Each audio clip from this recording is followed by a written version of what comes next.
Olá, boa noite, tudo bom? Sejam bem-vindos a mais uma edição do nosso Encontros, um evento que eu organizo com a Fabiana Roth, minha amiga querida, fisioterapeuta oncológica já há mais de 2 anos. Lembrando que esse evento sempre fica salvo, então a gente tem lá no YouTube todas as edições salvas com vários temas diferentes e variados e importantes para que vocês tenham informações de qualidade e acolhimento e tirem dúvidas. A gente prepara com muito carinho para vocês. Hoje é dia 23 de setembro e é a primeira vez que eu falo a data do evento na gravação, porque hoje é um dia muito especial para a gente. Hoje o Ministério da Saúde publicou a incorporação de novas tecnologias para o tratamento do câncer no Brasil, especificamente o PCDT do câncer de mama. Então, nesse sentido, a gente tem a incorporação de novas tecnologias, uma mudança que a gente já luta. Quando eu falo a gente, eu falo principalmente da Sociedade Brasileira de Mastologia, da investigação do rastreio do câncer de mama a partir dos 40 anos.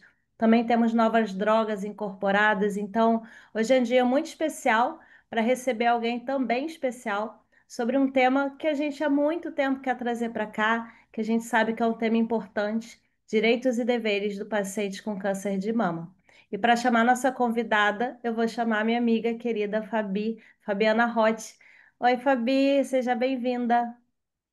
Oi, Sabrina, que bom e que dia especial hoje, né? E para mim também é um dia muito especial, porque a nossa convidada também é muito especial e ela sabe disso, eu já falei isso para ela. É, Lembrando, gente, já vou apresentar a nossa convidada, mas lembrando que o nosso Encontros ele fica gravado no YouTube da Oncologia Dor. Vocês podem acessar, a gente tem vários temas muito interessantes e importantes para vocês, todos os temas abordados com muito carinho, muito respeito, tá? E hoje, para falar sobre o tema direitos e deveres dos pacientes com câncer, nós convidamos a Aglaé Tedesco, perdão. A Aglaé, ela é desembargadora do Tribunal de Justiça do Rio de Janeiro e doutora em bioética. Aglaé, muito obrigada, seja muito bem-vinda, tá? A gente está muito feliz com a sua presença, tá? Fique à vontade. Muito obrigada. Obrigada, Fabiana. Boa noite, Sabrina. Quero cumprimentar todas e todos que estão assistindo, e é uma alegria estar aqui com vocês, dividindo um tema com esse carinho e esse respeito a que você se referiu. Fica à vontade para compartilhar a sua tela, para a gente Ok. poder aprender com você. Eu preparei algumas imagens, algumas coisas, tem um pouco de juridiquês, mas a gente também traz, porque é importante nós conhecermos os direitos em geral, né? Toda pessoa deveria conhecer os seus direitos, mas estamos assim abertas para dialogar, conversar, fazer alguma reflexão. Eu vou então compartilhar aqui a tela. Isso.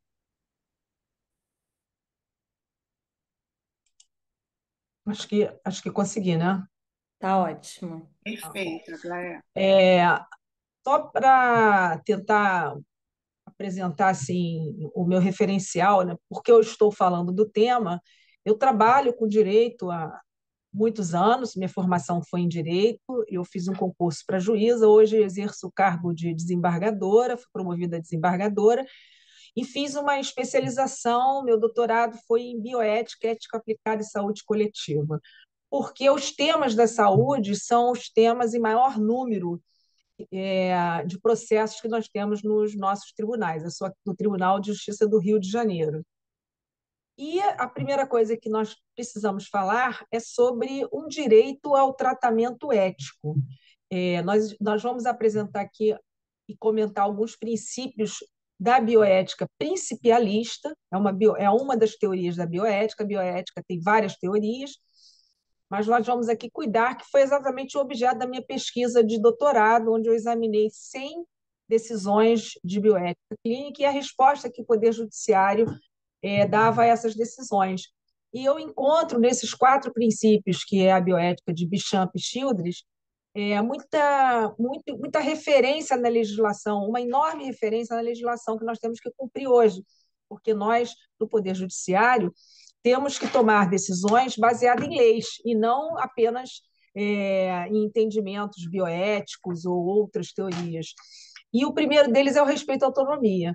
Então, cada paciente precisa ter respeitado a sua autonomia. Isso nós já vemos em legislação, na própria Constituição, e nós vemos já as decisões judiciais respeitando. Significa o quê? E cada paciente vai escolher a forma como quer ser tratado e, principal, se quer tratamento ou não. Mas isso não é aleatório, não é assim, então a pessoa decide o que quer sem conhecimento, não é formada em medicina, não tem conhecimento técnico para tomar uma decisão. De fato, muitos pacientes não têm esse tipo de conhecimento, então eles precisam o quê, esses pacientes? De uma informação clara, precisa, que atenda ao seu conhecimento. Quem estudou é aquele profissional, é aquela mulher, aquele homem que estudou e tem que saber se colocar. Então, é importante falar e explicar ao paciente o que está acontecendo, o diagnóstico e as propostas. Qual é o planejamento para a atuação naquela situação? Se é uma situação que existe uma cura, se essa cura é provável, é possível, e caso não seja, qual é o plano de atuação? Então, quando nós vemos um paciente, uma pessoa do nosso convívio com diabetes ou hipertensão, nós sabemos que há limite para que a pessoa retroceda nesses casos, esse tipo de diagnóstico, mas ela vai receber sempre um tratamento.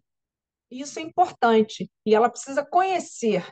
Então, quando estamos falando de doenças mais graves, esse princípio do respeito continua a existir. A pessoa precisa entender o que está acontecendo com o seu corpo, com a química do seu corpo, com tudo em geral, e ver o que tem hoje a ser oferecido, e ela vai decidir se aceita aquele tipo de tratamento ou não. Então, a informação é fundamental. O princípio da não maleficência, que é não sofrer um mal desnecessário. Então, casos reais, eu costumo mencionar um paciente que tinha uma idade muito avançada e a família queria que ele fizesse determinada tipo de quimioterapia que poderia ser feita segundo o médico, mas o próprio médico e o paciente entendiam que ia ser um desgaste desnecessário, que não ia se ter tantas vantagens quanto a família gostaria de ter. E é uma decisão difícil. Nessa tomada de decisão é que existe esse problema. Quem decide? Médico, a médica?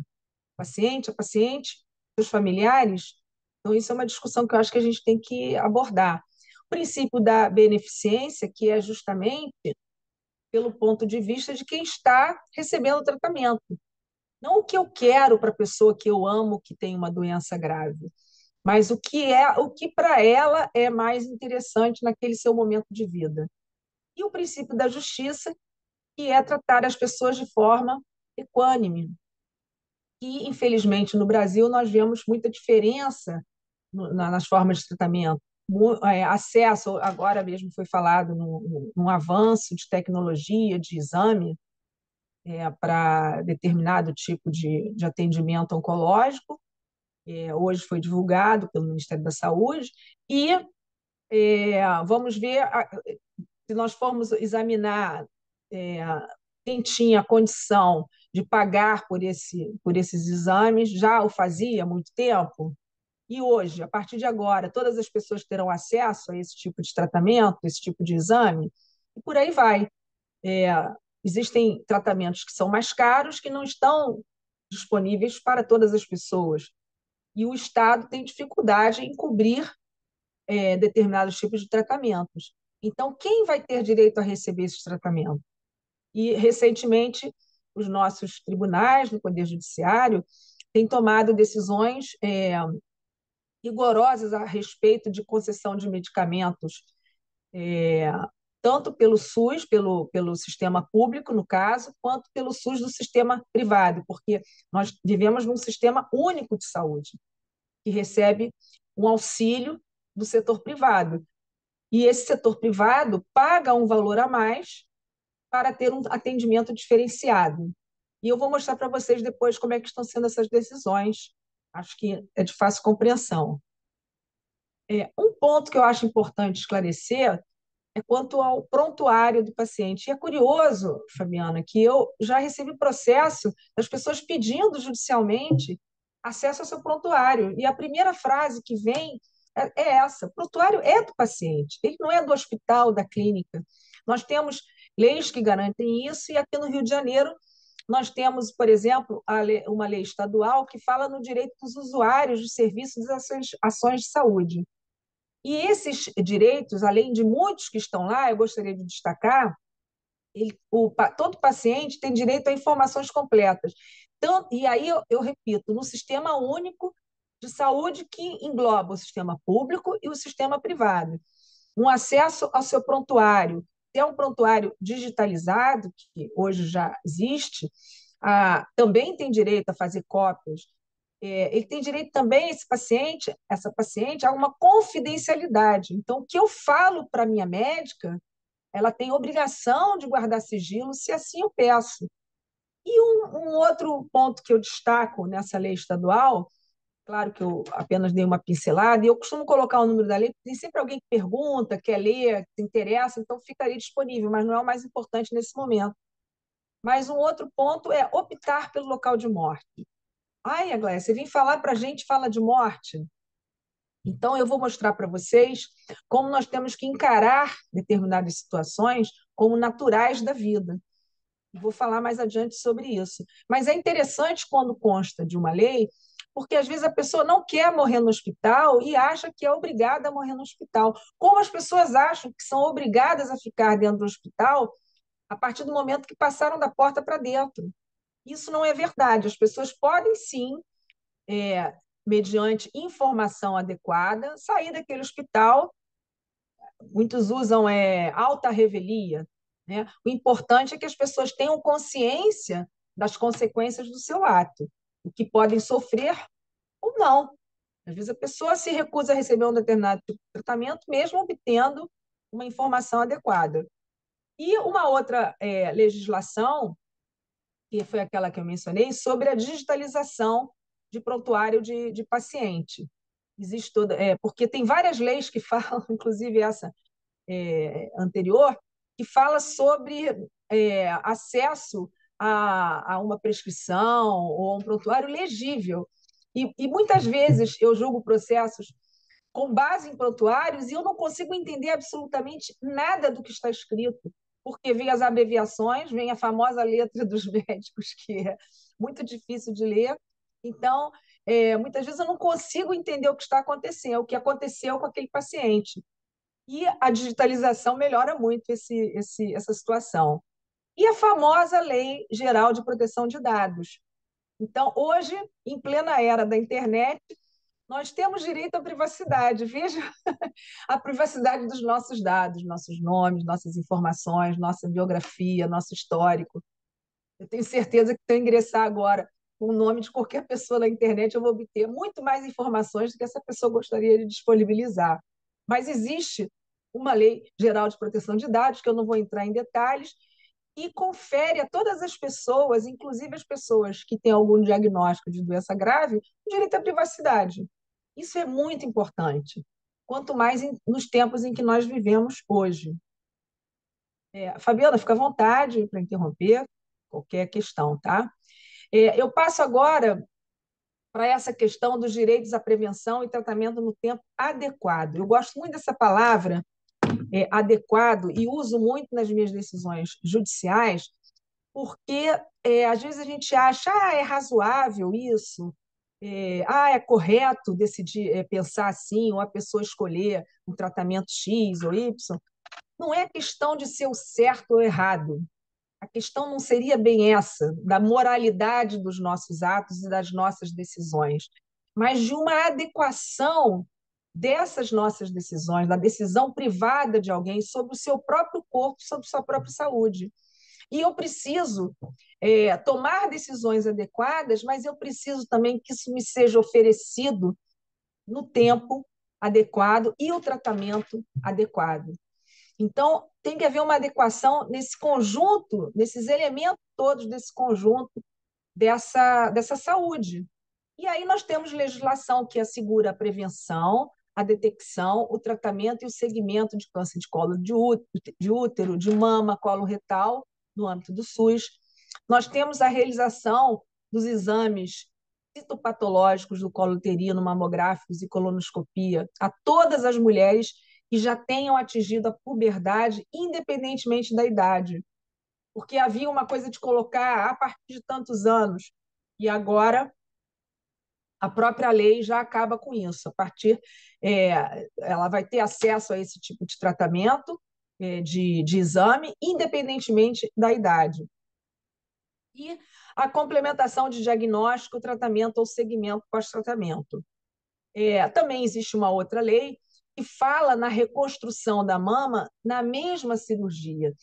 E nós sabemos o quanto isso é difícil, que muitas mulheres conseguem esse tipo de tratamento, que mexe muito com a autoestima da mulher, no serviço privado, no serviço de saúde privado. No serviço de saúde pública já existe um número menor,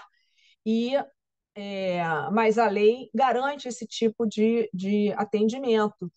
E uma situação muito importante, que é o acompanhamento psicológico e multidisciplinar especializado. E aí nós entramos num campo extremamente interessante, que é da multidisciplinaridade.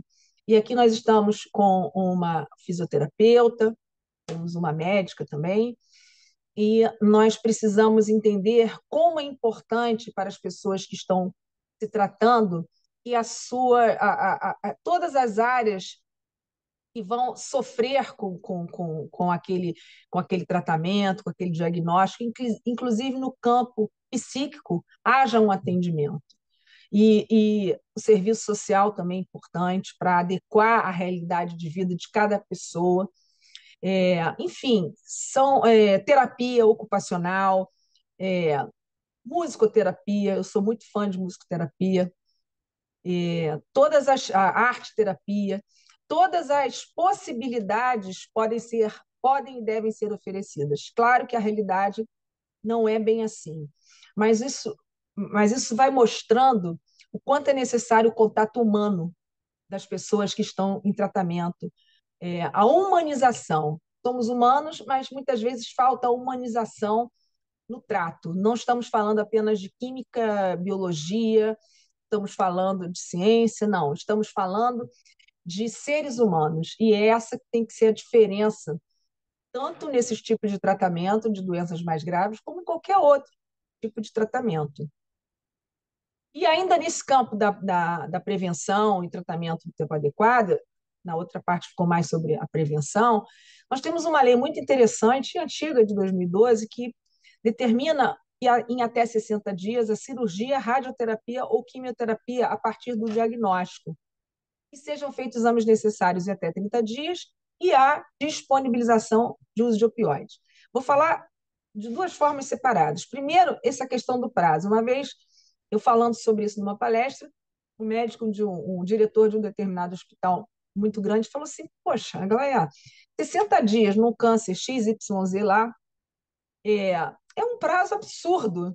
Tem que ser resolvido em 24, 48 horas, começar esse tratamento lá no determinado tipo. Eu falei, bom, quando foi feita essa lei, primeiro que se pensou em outro tipo de câncer, que era o câncer que mais se falava à época, que era o câncer de mama. Em geral, seria isso, né? Mas claro que cada doença tem sua peculiaridade. Tem determinados tipos de tratamento que devem ser iniciados com prazo muito menor, e a gente sabe que quanto antes começar os tratamentos, seja de que forma for, melhor. Né? Então, assim, mas, por outro lado, isso é a teoria, o conhecimento prático e tal, mas, por outro lado, nós temos uma fila que, normalmente, no SUS, vai extrapolar esses 60 dias. E aí, o que a pessoa faz? Muitas pessoas entram na justiça pedindo preferência, e existe também esse controle de fila por preferência, por urgência. Porém, quando se entra com o pedido, de alguma forma, alguém vai sair prejudicado também. Uma pessoa entra, passa à frente, pode receber aquele tratamento num tempo menor, mas certamente vai estar ocupando o lugar de uma outra que já estava na fila. Então, você tem uma situação muito séria no sistema de saúde. São planos que não autorizam, que levam prazos muito grandes para autorizar determinados tipos de tratamentos, tratamentos que não são tão comuns também levam tempo. Então, nós temos toda essa realidade da vida que comprometem a efetividade de uma legislação dessa natureza. E a disponibilização de opioides, pelo que eu conheço, existe uma discussão sobre o seu uso, porque, e aí a doutora me corrige se eu estiver errada, podem causar dependência, mas para que sejam utilizados, o profissional vai ter que ter um bom conhecimento e usar esse medicamento da melhor forma para aquele paciente. Então, é importante que esse conhecimento prevaleça sobre o medo, sobre o temor de uma dependência. E também a legislação fala em diminuir o tempo de espera para o tratamento dos usuários diagnosticados com câncer. Eu vi na rádio essa semana que a fila de tratamento já estava lá, sei lá, em quantos milhões. Nós somos um país de 210 milhões de habitantes. Não é muito simples conferir a todas essas pessoas tratamentos céleres, adequados para cada um. O que nós fazemos no campo do direito é buscar, através da legislação, que a saúde seja um direito efetivo. Mas nós sabemos que não é simples e é caro. E ainda uma regra que eu acho importante para as pessoas que trabalham como seletistas, que existe uma norma que permite que haja ausência do trabalho por 3 dias ao ano para exames preventivos de câncer e sem desconto de salário. Eu acho isso também interessante. Ainda tem outras legislações que vão falando sobre saque de fundo de garantia, saque de PIS/PASEP, auxílio-doença para incapacidade para o trabalho, a famosa perícia do INSS. A gente recebe muito processo que a perícia nega o auxílio e aí vem para juízo para pedir que haja uma perícia judicial para ver se a pessoa tem direito ou não. Hoje, inclusive, eu participei da sessão de julgamento com um caso dessa natureza. Nós temos a aposentadoria por invalidez e a questão da autenticação da assistência da pessoa necessitar de outra pessoa para sua assistência permanente, e haveria um acréscimo na sua aposentadoria também. Também é uma discussão que ainda está em curso. Naquela fase, durante o tratamento, nós podemos também fazer um tratamento, é muito comum isso, fora do domicílio. Por quê? Municípios que não têm aqueles recursos, aquela aparelhagem, e aí a pessoa mora num município pequeno, ela pode se deslocar para outro município, mas recebendo transporte, hospedagem, alimentação para ela e para seu acompanhante. Temos o Vale Social de gratuidade de transporte intermunicipal aqui no nosso Rio de Janeiro, que inclui também acompanhante, que é muito importante. E no próprio município também a gratuidade de transporte, caso necessário, até mesmo pagar o táxi para pessoas que precisem fazer determinados tipos de tratamento e se deslocar em grandes distâncias. Já nos seguros privados, nos planos de saúde, existem as coberturas obrigatórias. A legislação determina quais são as coberturas obrigatórias. A legislação fala em planejamento familiar, que a gente sabe que também, em muitos casos, os tratamentos interferem numa situação futura de quererem ter filhos. Então, tudo isso tem que ser pensado. Mas existe uma norma também nessa questão dos seguros privados que diz que os tratamentos antineoplásicos e o controle de efeitos adversos relacionados ao tratamento e adjuvantes, eles têm que ser fornecidos pela seguradora, pelo plano de saúde. E existe uma norma também que exclui a obrigatoriedade da inseminação artificial.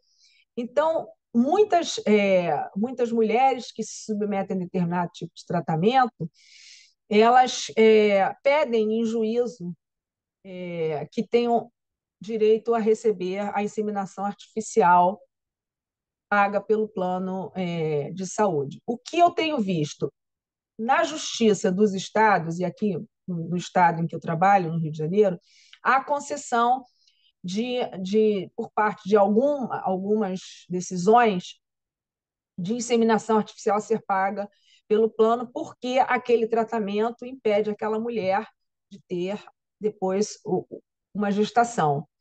Então, com a inseminação, isso se torna possível. Mas, em geral, aí vem os tribunais superiores, que são aqueles que ficam em Brasília, o STJ, STF, todo mundo agora conhece, né? Hoje conhecemos mais os componentes do STF do que os jogadores da seleção brasileira, como se costuma brincar, né? Tamanha a divulgação das decisões judiciais. Mas lá nos tribunais superiores, há decisões admitindo o congelamento de óvulos. E é curioso, enquanto durar o tratamento para a neoplasia.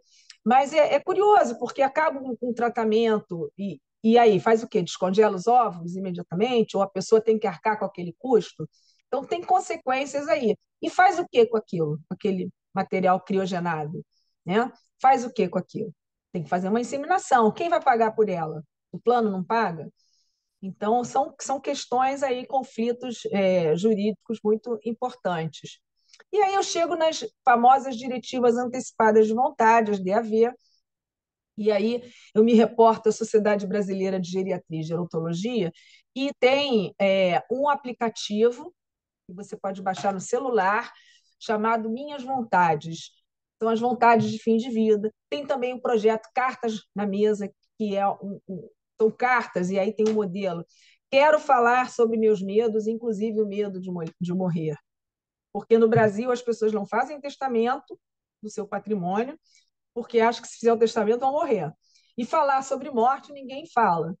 Mas, como diz a própria legislação que eu vou mostrar agora, na verdade não é uma lei, é uma portaria do Ministério da Saúde, ela fala sobre a Política Nacional de Cuidados Paliativos, que foi muito importante essa portaria, na valorização da vida e consideração da morte como um processo natural. E eu acho interessante essa consideração, porque as pessoas podem pensar nisso não como num sentido negativo, mas num sentido de ter a sua autonomia respeitada e a sua voz ouvida, mesmo quando não puder mais falar. E aí vem nessa portaria respeito aos valores, às crenças, às práticas religiosas, respeito à autonomia do indivíduo, é, oferta de cuidados paliativos em todo o processo. Não significa que os cuidados paliativos virão somente ao final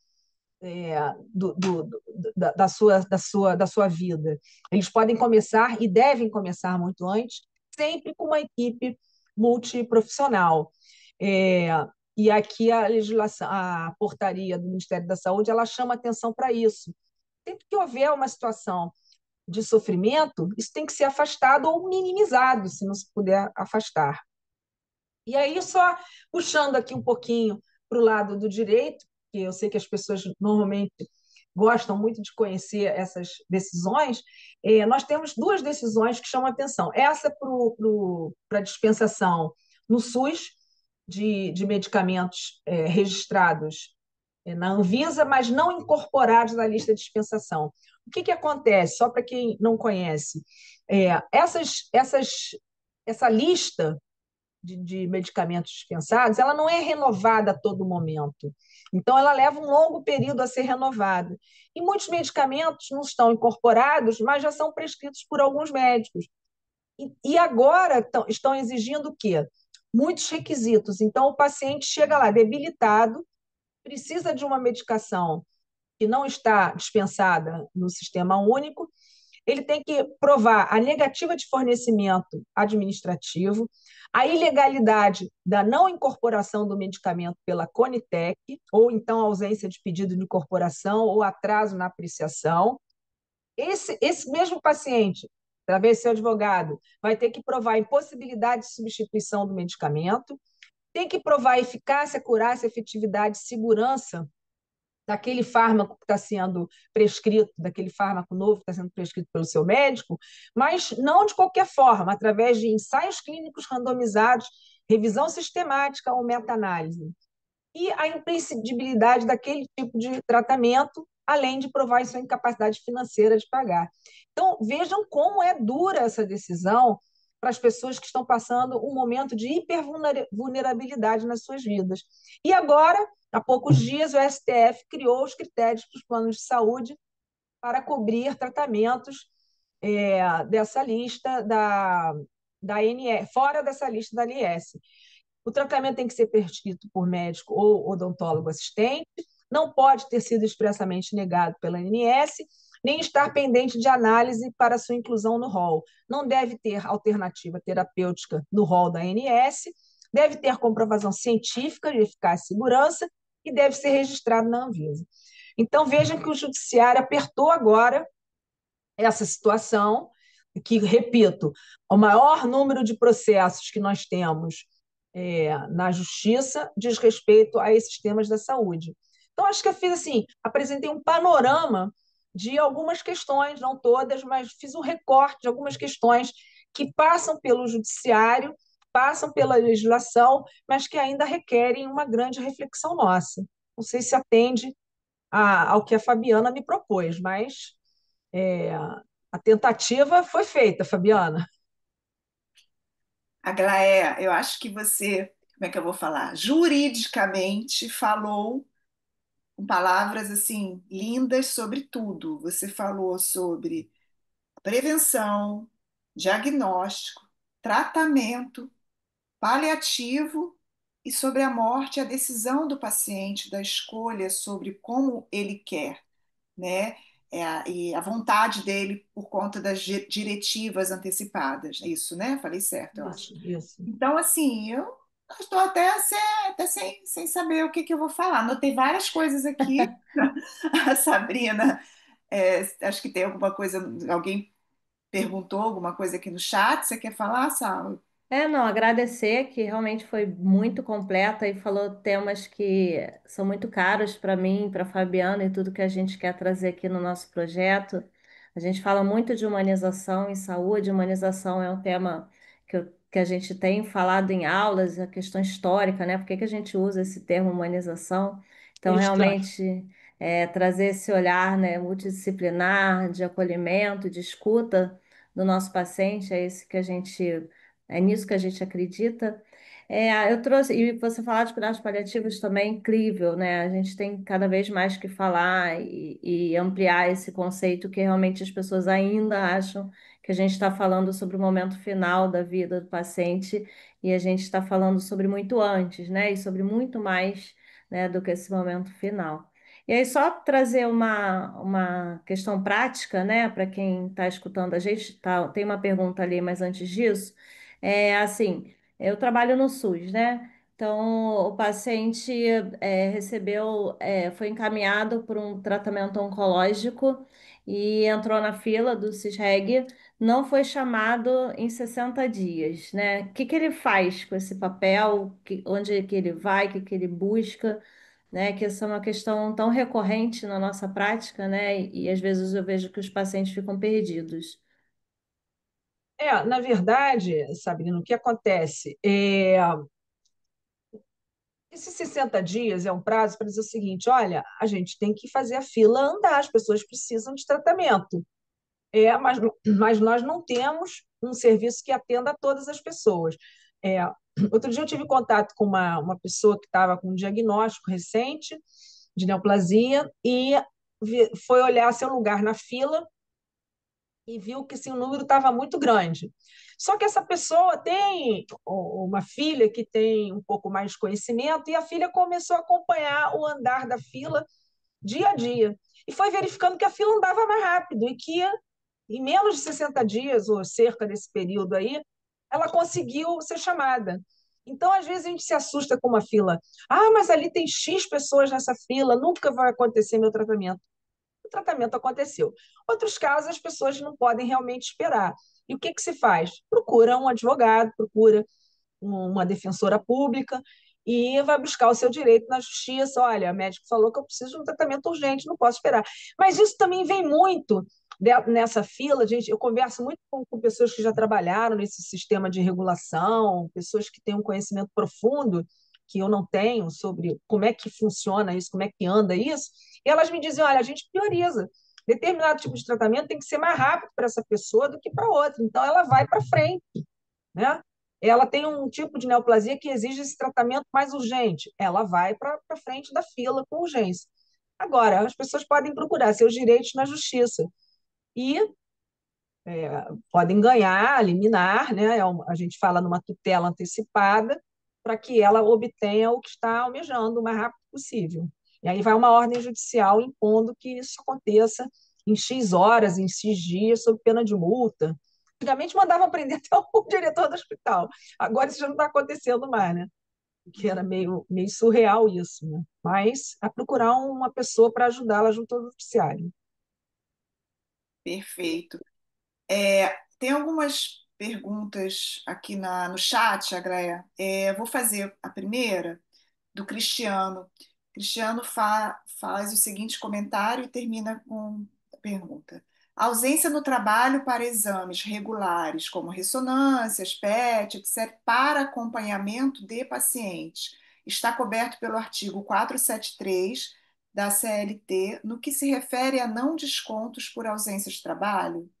Não, Esse... na verdade, o que, que eu falei? Que a pessoa que trabalha, que a gente chama de carteira assinada, ela pode deixar de ir ao trabalho para fazer exames dessa natureza e aí não vai ter o seu dia descontado.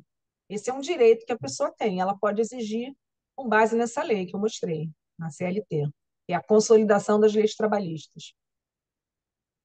Perfeito. A gente está com. Diz, Pode Fabi. falar, pode falar. A gente está com o nosso tempo perto de esgotar, mas eu vou fazer uma pergunta que eu achei interessante. Assim, todas estão interessantes, né? Pena que a gente não consegue, abordar tudo, mas é algo que também é bem recorrente para a gente, sobre a discussão da inseminação artificial.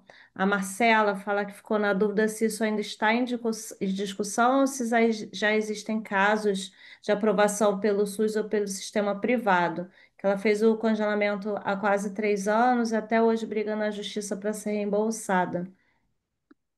Reembolsada pelo quê? Pelo congelamento. Isso. O que acontece é que no serviço público, a inseminação artificial é também um direito das pessoas. Até porque a lei regula planejamento familiar, vem na Constituição, tem lei específica para isso. Agora, se a pessoa vai receber esse direito a realizar a inseminação, quantas inseminações, porque é um tratamento caro. Mas o que no SUS, isso já é automático, como qualquer outro medicamento. Porém, a realidade financeira acaba limitando o número de pessoas. Nos planos privados, eles não são obrigados a cobrirem os planos privados, a inseminação artificial, a não ser que o plano seja, deixe claro lá, olha, esse contrato permite inseminação, mas eles não têm essa obrigação de oferecer para os seus segurados. Então, no plano privado, as pessoas acabam entrando na justiça quando fazem um tratamento e ficam inférteis. E aí congela os ovos. Então, já há decisões judiciais nesse sentido, obrigando o plano à criogenização dos óvulos para que no futuro seja feita a inseminação. E quanto à inseminação, eu vejo decisões do Tribunal de Justiça aqui determinando o plano fazer inseminação, mas não via no STJ, por exemplo. Entendeu? Tá. Vou fazer a última pergunta, para a gente fechar por conta do tempo, tá bom? Mas eu achei importante, até isso é uma coisa que eu converso muito até com os pacientes sobre o Oncotype, né? Que é aquele exame que se faz quando para saber se a paciente precisa fazer ou não a quimioterapia, né? E esse exame, ele não é coberto pelo plano de saúde, ele é muito caro. Então, ela pergunta, Fátima, exames necessários para a determinação de protocolo de tratamento de câncer, como ainda não autorizados pela Anvisa, como o teste genético, o teste de DNA, Oncotype, MamaPrint, podem ser solicitados que sejam cobertos ou que haja coparticipação dos planos de saúde privados, mediante justificativa médica?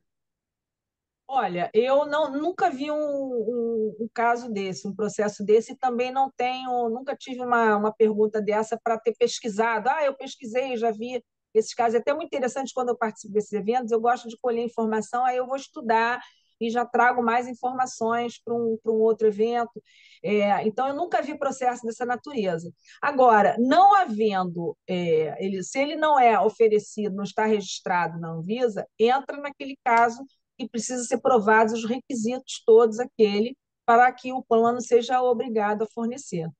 Então, assim, seria um caso muito específico em que não se teria alternativa, porque ele fala, essas decisões falam de medicamentos, mas elas acabam sendo utilizadas também para alguns tipos de exame. Não muitos, mas para alguns tipos de exame eu vejo algumas pessoas já usando isso. Ah, eu preciso saber então, se esse exame é imprescindível para eu tomar uma decisão de qual protocolo vai ser utilizado. Então, havendo essa imprescindibilidade, a pessoa pede e aí sabe lá se vai ganhar, né? Mas eu nunca vi nenhum caso desse, eu não posso afirmar. Perfeito. Fabi, eu posso fazer a última, e a gente fecha com essa bem curtinha. Eu fiquei curiosa também com a resposta. Eu não sei, eu não sei se a gente vai conseguir essa resposta, mas acho importante trazer essa dúvida. Após o falecimento de um paciente, pai, mãe, filhos ou irmão, é possível solicitar o prontuário do paciente falecido? Sim, o que acontece na própria legislação que fala do prontuário, não é só o falecimento, às vezes a pessoa está lá em estado que não consegue se manifestar e tem o seu acompanhante, seu familiar, tem o mesmo direito de, representando aquela pessoa, ter acesso ao prontuário. Então, é lembrar sempre isso: o prontuário é do paciente ou de quem o representa ali naquele momento, ou mesmo após o falecimento. Maravilhoso. Eu vou deixar a Fabi fechar, porque eu sei já de longa data o quão ela gosta de você então eu vou deixar ela fazer esse fechamento, mas quero te agradecer. Foi muito especial para a gente e com certeza vai ficar no YouTube e vai ser um sucesso, porque esse tema realmente ele é muito recorrente, são muitas dúvidas. E trazer, né, alguém com essa abordagem realmente faz toda a diferença. Obrigada, viu? Obrigada a você. Prazer. Aglaé, acho que você vai, assim, como você já ajuda, acho que você vai ajudar mais pessoas com tanta informação importante que você passou aqui para a gente hoje. E a gente aprende sempre, né, Sabrina? Cada tema a gente está sempre aprendendo e eu já estou aqui com a minha cabeça cheia de dúvida. Qualquer dia, quando eu te encontrar, eu já vou calar. Quero saber isso. Vamos Eu vou conversar estudar. Então, vamos eu vou para conversar casa sobre o agora estudar. resultado, quem sabe? Enfim, muito obrigada mesmo, assim, de coração, muita gratidão. Eu sei o quanto você tem a sua ocupação, né? Enfim, abrir esse tempo para gente, assim, foi muito importante, tá? Obrigada mesmo, tá? Acho que não tenho nem mais o que falar, é só agradecer pela sua presença, foi brilhante, como sempre, de outras que eu já assisti, tá? Obrigada. E quem sabe a gente traz ela de novo, né, Sabrina? Muito. O pessoal está elogiando a Bessa aqui no chat. Com Bom, certeza dúvidas virão. Obrigada, viu, gente? Obrigada, Fabi. Obrigada. Beijo. boa Tchau. noite, Obrigada, boa tá? noite. Tchau, tchau.